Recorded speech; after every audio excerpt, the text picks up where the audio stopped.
Vidéo du programme de première d'histoire. Cette vidéo du thème 4 consacré à la Première Guerre mondiale est sur le chapitre 9, plus principalement sur le deuxième cours, les phases militaires de la guerre.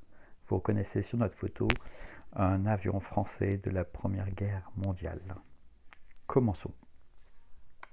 Alors au sommaire de cette vidéo, une guerre courte, une guerre statique et une guerre à finir.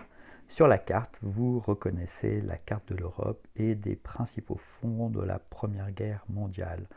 Un front ouest qui oppose principalement la France et l'Angleterre à l'Allemagne, sur le sol même de la France. Un front est entre l'Allemagne et la Russie au nord, entre l'Autriche-Hongrie et la Russie au sud. Un front sud-est entre la France et l'Angleterre et l'Empire ottoman, et un front en Italie. Allons-y. Alors tout d'abord une chronologie. Vous voyez dans cette chronologie en bleu les phases de guerre de mouvement, en rouge les phases de guerre de position. La première ligne concerne le front de l'Ouest, où vous voyez que la guerre de mouvement est en 1914 puis en 1918, alors que 1915, 1916, 1917 sont consacrés à la guerre de position. Et sur le front de l'Est, la guerre de mouvement dure un peu plus longtemps, jusqu'à l'automne 1915, et reprend dès la fin de l'année 1917. Alors revoyons donc les principaux fronts. Pour bien les mémoriser, vous avez en orange les pays de l'Entente, en vert les empires centraux, en jaune les alliés de l'Entente qui vont se déclarer en sa faveur au fil de la guerre, et en vert les alliés des empires centraux. Alors cette guerre sera-t-elle une guerre courte? C'est ce que souhaite chacune des armées qui sait bien qu'une guerre longue l'épuiserait. Eh bien, chaque armée déclenche la guerre avec la conscription, c'est-à-dire la levée en masse de tous les citoyens hommes dans chaque pays, qui permet donc de créer des armées massives de plusieurs millions de soldats pour chaque pays. Ce sont aussi des puissances industrielles qui peuvent générer des armes très importantes pour leurs soldats, aussi bien des canons, des obusiers que des fusils et des mitrailleuses. Dans cette guerre, tout commence par une guerre de mouvement, avec les Russes qui attaquent à l'est, qui pénètrent en Prusse, mais qui sont arrêtés lors de la bataille de Tannenberg. Les Allemands, eux, attaquent d'abord à l'ouest, ils veulent éliminer la France, ils passent par la Belgique et pénètrent rapidement dans le territoire français, menaçant Paris, mais sont arrêtés lors de la bataille de la Marne. Les Français, pour leur part, essaient de reconquérir les provinces perdues. Ils attaquent donc en Alsace, mais leurs offensives échouent. Chacun des deux camps essaye ensuite de déborder l'autre. C'est la course à la mer et la création d'un front de 800 km de long, du nord de la France jusqu'à la frontière suisse. C'est la fin de la guerre de mouvement à l'ouest. Une guerre statique donc, en deuxième partie, avec en 1915 la création de nouveaux fronts.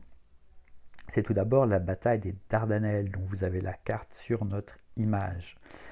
Les Anglais et leurs alliés français essaient de créer un second front pour soutenir la Russie en conquérant le détroit des Dardanelles qui relie la mer Méditerranée à la mer Noire.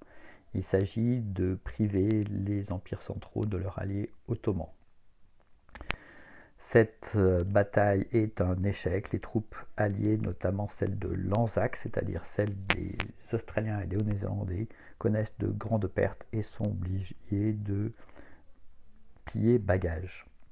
Toujours en 1915, c'est l'entrée en guerre de l'Italie qui vise à affaiblir l'Autriche-Hongrie.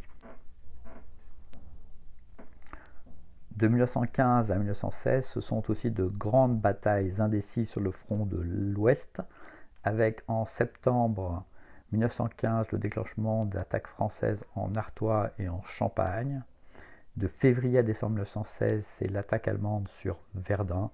Et en juillet 1916, c'est l'attaque franco-britannique sur la Somme.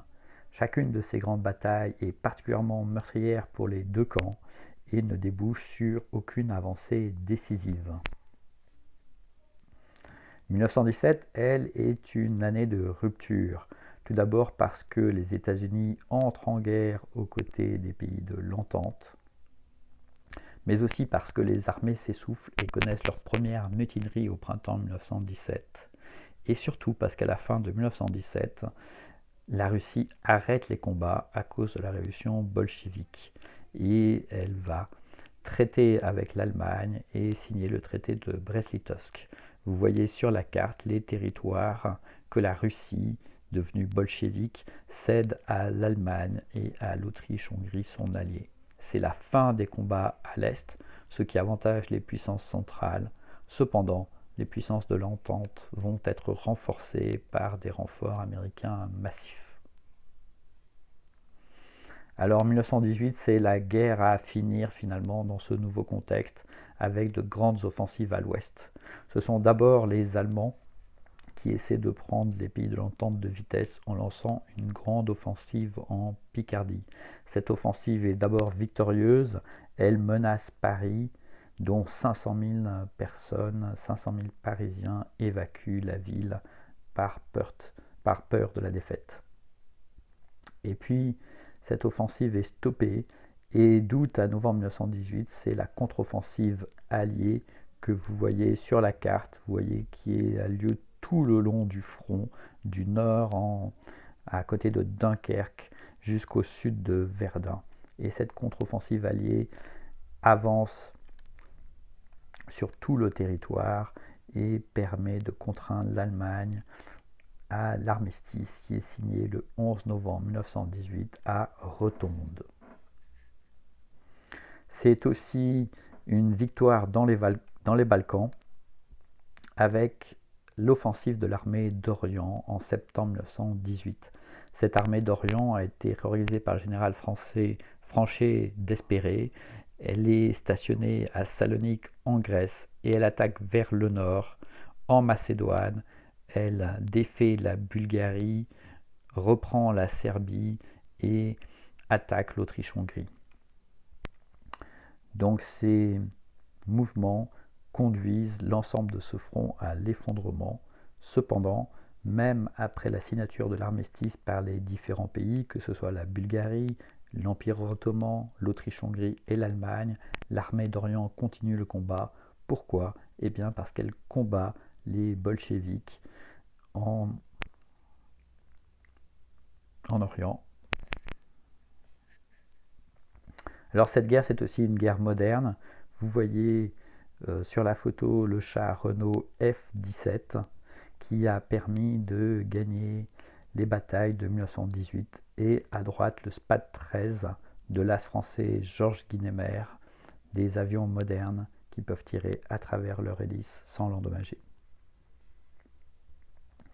Cette guerre, elle s'illustre par de grands personnages, avec d'un côté les commandants français, avec Joffre, c'est le commandant en chef des armées en 1914, c'est lui l'artisan de la victoire de la Marne. Il est cependant remplacé par Nivelle quand ces grandes offensives de 1915 ne donnent rien. Et puis il y a Foch qui devient le commandant en chef des armées alliées en 1918 sur le front de l'Ouest.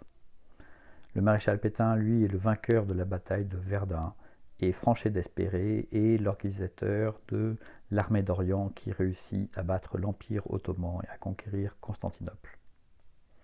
Il y a les Alliés, Lord Kitchener, l'organisateur du corps expéditionnaire britannique, Brusilov, le grand général russe qui est d'abord vainqueur en Galicie puis commandant en chef pour l'ensemble de l'armée russe, John Pershing qui commande en chef le corps expéditionnaire américain qui débarque en France, et Armando Diaz, le chef d'état-major italien à la fin de la Première Guerre mondiale.